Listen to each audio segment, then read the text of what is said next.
வருத்தம்பா, எனக்கு ரொம்ப வருத்தம்ப்பா. ஏன் ஆக்டர் சூர்யாக்கு மட்டும் எப்ப பார்த்தாலும் இப்படியே நடக்குது அப்படின்னு நினைச்சு எனக்கு ரொம்ப வருத்தமா இருக்கு.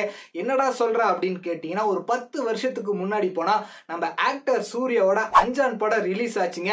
இந்த படம் ரிலீஸ் ஆகிறதுக்கு முன்னாடி நம்ம லிங்குசாமி என்னென்ன சொன்னாரு தெரியுமா? படத்தை ஷார்ப்பா ரெடி பண்ணிருக்கோம், சும்மா தீட்டிட்டு இருக்கோம். இந்த மாதிரி ஒரு கேங்ஸ்டர் மூவி நீங்க யாருமே பார்க்க முடியாது. சூர்யா அந்த அளவுக்கு பண்ணிருக்காரு. ராஜு பாய் பேங் பேங் பேங் அப்படின்ற மாதிரி பயங்கர ஹைப் கொடுத்தாங்க. ஆனா படம் ரிலீஸ் ஆனதுக்கு அப்புறம் தியேட்டர்ல போய் எல்லாரும் பார்த்துட்டு வெளியே வந்து என்ன தெரியுமா சொன்னாங்க? இந்த படத்துக்காக இவ்வளவு ஹைப் கொடுத்தீங்க, என்னடா பண்ணி வச்சிருக்கீங்க? ஆல்ரெடி வந்த ஸ்டோரி தான். இந்த மாதிரி பல கமெண்ட்ஸை போட்டு தள்ளாங்க. ஆனா அந்த படத்தை இப்ப பாக்குறதுக்கு நல்லா தாங்க இருக்கு. அந்த படத்துக்கு மட்டும் ஹைப் தராம ரிலீஸ் பண்ணியிருந்தாங்கன்னா கண்டிப்பா வேற லெவல்ல ஹிட் ஆயிருக்கும். அந்த படத்துக்கு சூர்யா கெட்டப்ப மாத்திருப்பாரு, செம்மையா நடிச்சிருப்பாரு, படமும் சூப்பரா இருக்கும். ஆனா படம் அப்ப கொடுத்த ஹைப்புக்கு ஓடல. சேம் அப்படியே 10 வருஷம் கழிச்சு இப்ப வந்தோன்னு வைங்களேன், கங்குவாங்க. இந்த படம் ரிலீஸ் ஆகிறதுக்கு முன்னாடி வேற லெவல்ல ஹைப் கொடுத்துட்டு இருந்தாங்க. நம்ம சூர்யா வந்து பாத்தீங்கன்னா ஊரா போய் பயங்கரமா ப்ரொமோஷன் பண்ணாரு. நானும் ஒரு கட்டத்துல என்ன டிசைட் பண்ணிட்டேன்னா, சிறுத்தை சிவா கண்டிப்பா இந்த படத்தை வேற லெவல்ல குக் பண்ணிருப்பாரு.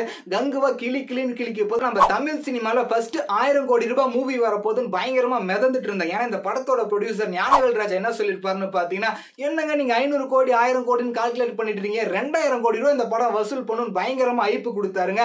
எல்லா ப்ரொமோஷன் வீடியோலயும் வேற லெவல்ல பேசினாங்க. சோ கங்குவா பயங்கரமா ஒரு 3D படம் அப்படின்னு எதிர்பார்த்து தியேட்டர்ல போய் பார்த்தா படம் நல்லா இருக்க மாதிரியும் தெரிஞ்சது, நல்லா இல்லாத மாதிரியும் தெரிஞ்சது. ஆனா காது வலி கட்டாயம் வந்ததுங்க. ஏன்னா அந்த சவுண்ட் மிக்ஸ் கரெக்டா பண்ணாங்களா இல்லையா அப்படின்றது தெரியல. டைலாக்கும் பேசுறாங்க, சவுண்டும் வருது, கரெக்டா வந்து நம்மளால வந்து பாத்தீங்கன்னா அந்த படத்தோட கனெக்ட் ஆகிக்க முடியல.